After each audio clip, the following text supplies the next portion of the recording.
I'm going to give you a few poems. I'd like to start with a favourite of mine, and it comes with a recommendation. If you sit next to somebody on a train or a bus and they start talking to you, go with it.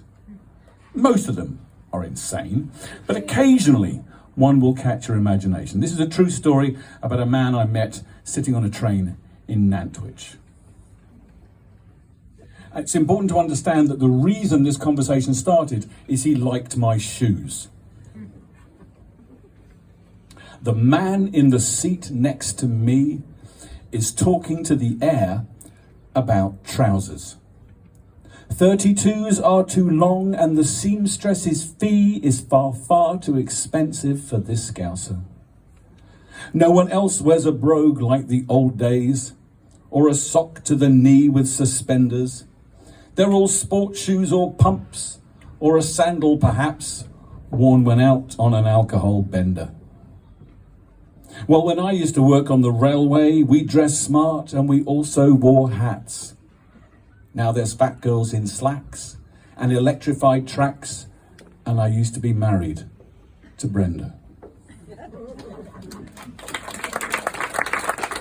It's very important for a poet to comment on, reflect, and explore the big issues in the world. And I think we've all noticed in the past few days there is absolutely nothing more important on this planet than the availability of Oasis tickets. Anybody got any? What? You're as good as mugged.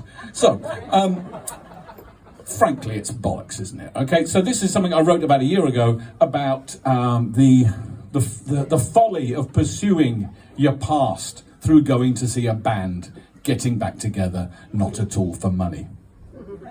This is called Yesterday's Heroes. I suggest that you don't meet your heroes, keep them safe in your head, let them rest. In the flesh they're much shorter or ruder, and they look, well, a bit past their best. Please think twice now it's 30 years later, 'cause you missed them when they were profound. You're just paying a debt to your memory, while at least one of them's still around. For the past is already gone AWOL. It won't ever come this way again. The risk to nostalgia is brutal, and once squandered is never the same. If you do, come prepared for a letdown and the feeling you should have stayed home, as you catch yourself looking at others watching you, knowing they're not alone. Then again, you might just feel connected with a piece of your youth feared lost. Wear the extra size t-shirt and prove it. Overlook the obscene ticket cost. As for Martin and Mark, Greg and Elvis, you're the proof of my theory, live proud. I saw fear in their eyes or disinterest.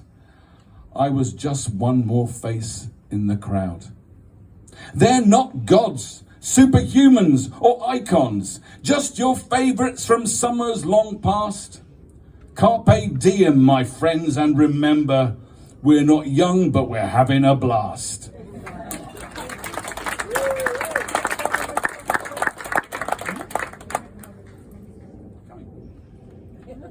Secret of comedy, timing. Quick observational one. In old bat world where the skirts of girls bear buttons and jetons of mother of pearl and discs that whirl with Moroccan memory twirls, and the last romance was a Bedouin dance with a healer from Belgium on holiday. The art challenge.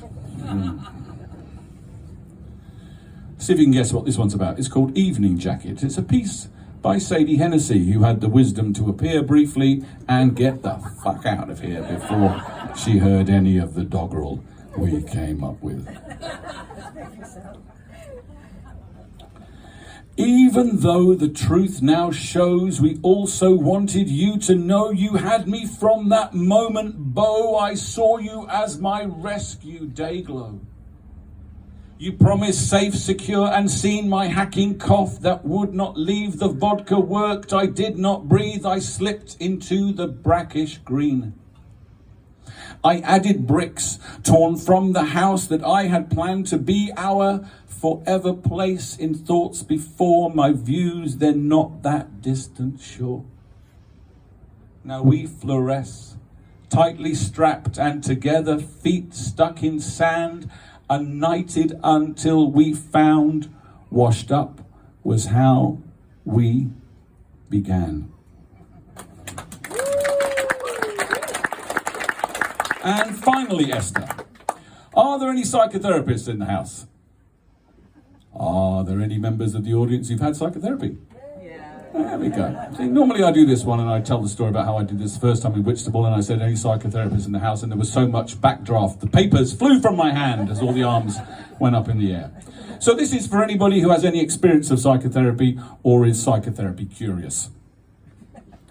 It's called And How Long Have You Felt Like This? And this is my last piece for the night, and I'm just going to say thanks ever so much. It's ever so patient of you. Don't worry, it's still light.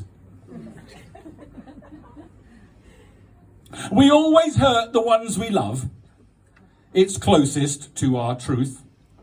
Primed and yet quite unprepared to be the one that soothes. Out comes our worst in tantrums, rants and moody sulks. You just don't understand, and I don't see results. Perhaps secure in all but love unseen, they make a scene. Achievements count for nothing when you're stuck at age 15. Every day's a Groundhog Day, relief or analgesic. A rictus grin, another gin, your pain's encyclopedic. Does it sound like you? You're halfway there, please carry on the digging. You'll find a corpse, it's yours of course. It's only just beginning. Until then, your ghosts will drag their chains around and moan. We're at a breakthrough, you and me. I'm afraid that's all the time we have for today. Thank you ever so much, ladies and gentlemen.